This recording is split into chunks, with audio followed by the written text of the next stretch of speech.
Jem is my name, no one else is the same. Jem is my name. Jem. You know, we're 5 episodes in, and there have been very few instances of someone nearly dying. I mean, Kimber almost got hit by a bus in an earlier episode, and Jem nearly got crushed by a falling piece of set. But I guess Jem and the Holograms and Dance and Rio could have been lost at sea at one point. But you know, for the most part, maybe Eric Bad Guy and the Misfits have mellowed out a bit in their old age, have matured a bit, and have started thinking through their actions and thinking, we should do that. No, people will probably die. So, I'm going to go out on a limb here and suggest that this is a fan favorite episode.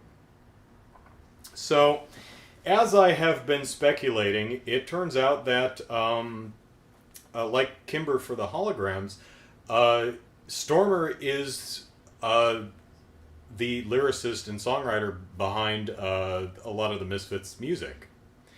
And both characters are having issues with their band members not listening to them and kind of taking them for granted.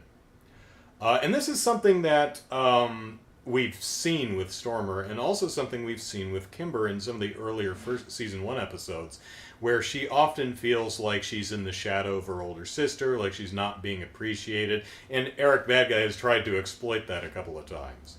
That comes to a head in this episode too, where Kimber wants to do a song a particular way, and the others are just not listening to her. She kicks over her keyboard and storms out. Likewise, Stormer is having a similar argument with the Misfits, and she finally loses her cool and walks out on them because they don't listen to her. You don't care about anything I say. You wanted us to be serious. You've never cared. I hate you all. So, Stormer and Kimber both end up at the same bar, drowning their sorrows in ice cream and smoothies, which is the way to do it. You know, it's a lot cheaper than alcohol. And they're at this bar, and they look at each other and they're like, "Oh God, you." And Kimber says something like, "Why don't you go play in traffic?" And they're both, which is it's a nice music pun. Get play because you play instruments. Go play in traffic. Haha. So the owner of the bar notices them there, and they're like, "Hey, we've got one of the Holograms and one of the Misfits here. Hey, come on up here and sing a song. It'd be great." And they're like, "I don't want to sing with you." And Stormer says, I'd rather swallow tar than sing with you. "Jeez." But they end up going on stage and playing together. And we have a song by Kimber and Stormer. And it's really good. Let me be a jerk and criticize this, however.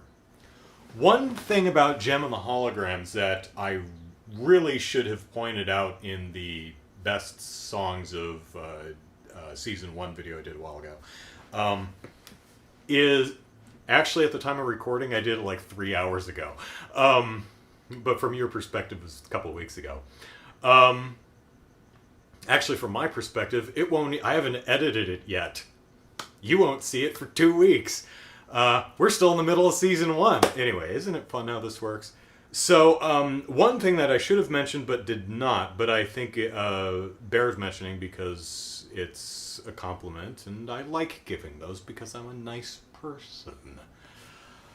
The singing voices for both Jem and Pizzazz are vocally very similar to the speaking voices of the actors who do the speaking roles for Jem and Pizzazz. If you didn't know, different actors do the singing and speaking voices for both Jem and Pizzazz. Very similar to, like, Nightmare Before Christmas. Chris Sarandon does the speaking voice of Jack Skellington, and Danny Elfman does the singing voice. If you have the ear for it, you could probably tell. But the great thing about Jen and the Holograms is, while there's two different people doing the speaking and singing voices, their vocal quality is so similar that you don't hear a different person. It's just Jem singing, and it's just pizzazz singing. The singing voices they got for Kimber and Stormer don't sound really anything like the speaking voices. This isn't gonna change anything, Misfit. I still don't like you. Sometimes I feel so alone and losing. Sometimes don't know where to turn. Now the singing voice for for Stormer works a little bit better because Susan Blue's performance for Stormer is kind of quiet and reserved. She almost whispers all her lines. So you can kind of buy that when she's just in the music, she starts belting. Oh, wonderful. A lousy day is made lousier. Kimber, the kid hologram. Where's your big sister, creepo?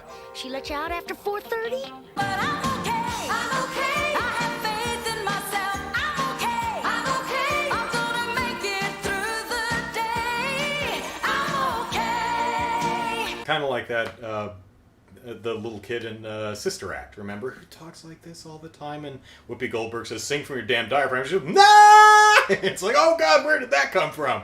You know, that kind of a thing. But still, they're not bad singers. Both of the voice actors that are doing the singing voices are very good.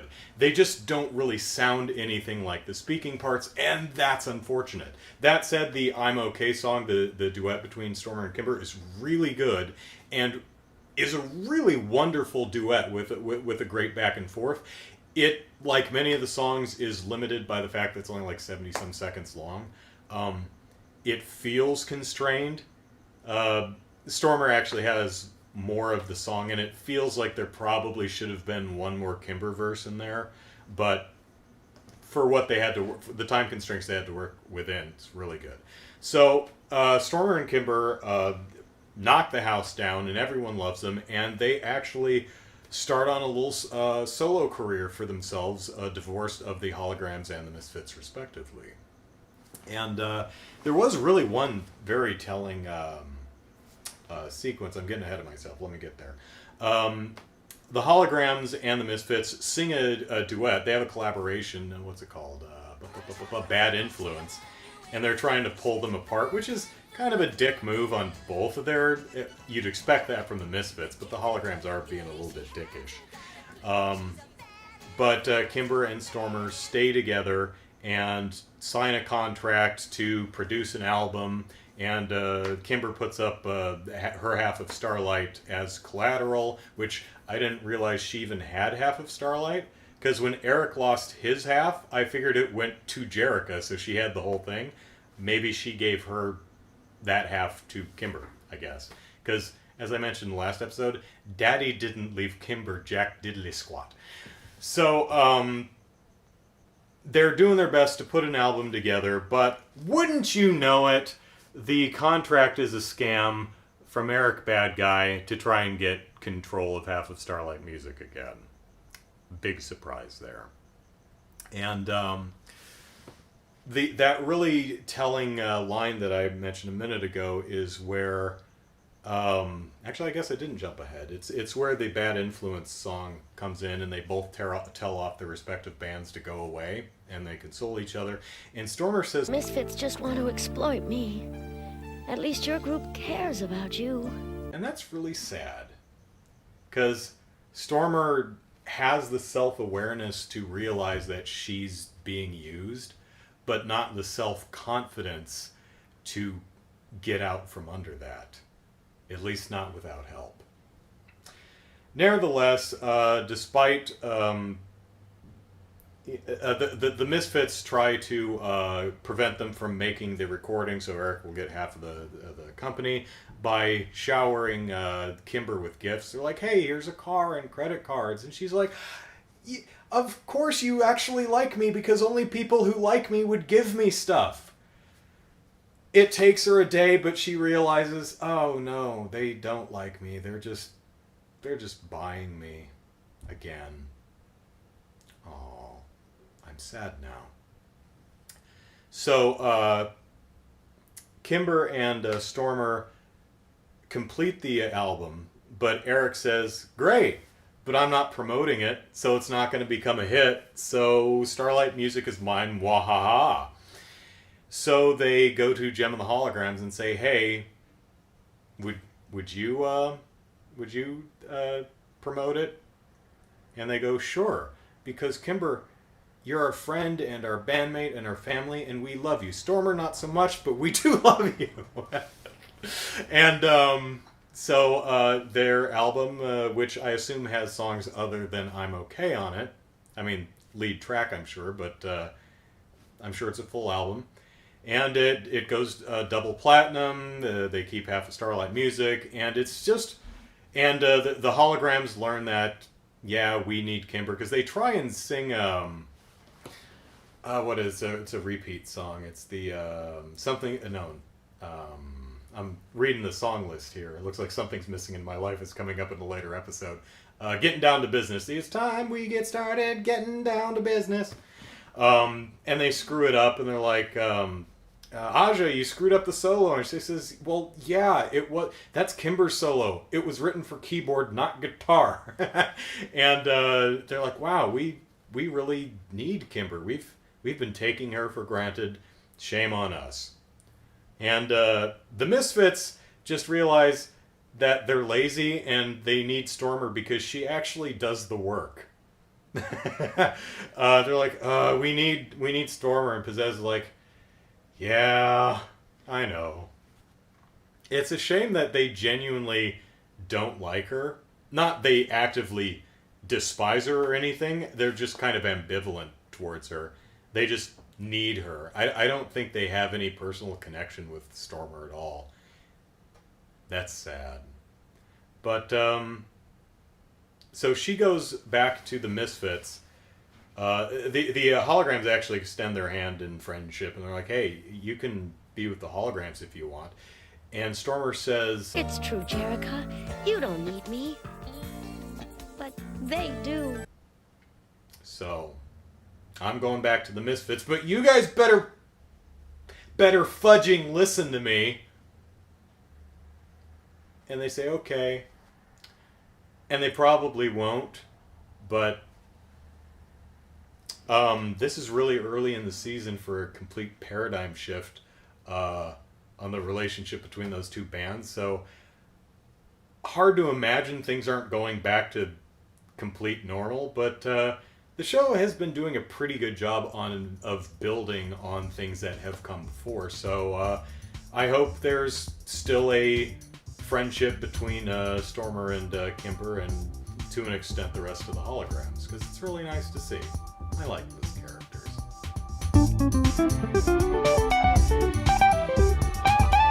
Vanilla cola, make it a double, and a hot fudge sundae, 3 scoops with a banana. Aw, we're not having any luck. Maybe we should ask for help. No way! We've got